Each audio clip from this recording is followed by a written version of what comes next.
Now this is a fundamental problem in vectors, and let's solve it. It's a slightly complex, but I'll try to break it down into simple steps.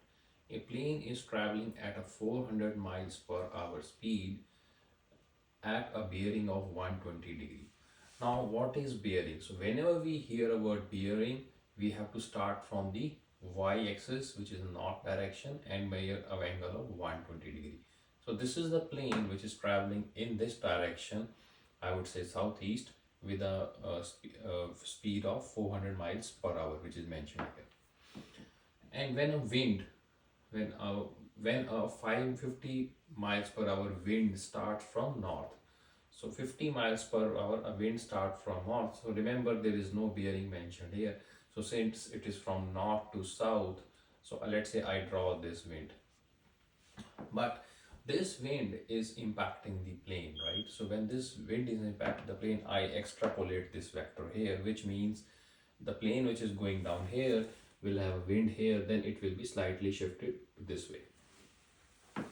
Now, in the question they are asking, find the resultant speed and direction. So after the wind, the plane is deviated somewhere here. So what is this resultant speed and direction? So let's see.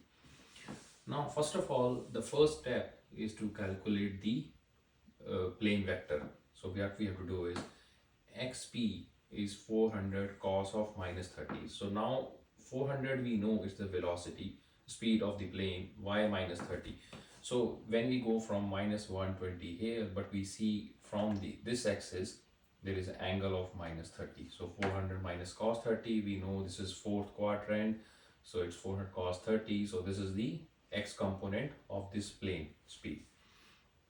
Now what is y component? Y component again 400 sine of minus 30. So again we measure as parallel to x-axis, again minus 30, 400 minus sine 30, which is 400 multiplied by 1 by 2. So we get minus 200. So this is the plane vector. So this is the plane vector, and if you see x is positive, y is negative, which is understandable. This is the x-axis positive and y is negative, which means your calculation is also correct. Now what is the wind vector? So in case of wind vector, 50 cos of minus 90. So it is, let's say this is a 90 degree angle, right? So it is 50 cos of minus 90, 50 sine of minus 90, and cos of 90 is always 0. So sine of minus 90 is minus 1, so it's minus 50. So what is the resultant? Wind plus plane vector.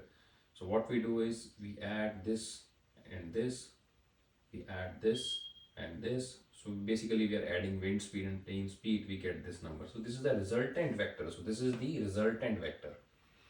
Now this resultant has a magnitude. So we know how to calculate a magnitude, square of these two under root. So this is the resultant speed. So this is the resultant speed. Remember, this is not the direction, not the velocity. We'll calculate direction in the next step. So this is the resultant speed. So to recap, calculation of bearing is very important. This will determine all of your angles. And bearing is always from the north axis. Now to do the angle, so theta is tan inverse of minus 250 by 346. Basically it's sine by cos. So it is sine component, which is the y component, by x. So theta is this, and minus 35. So again it is minus, which means from x-axis this is minus 35.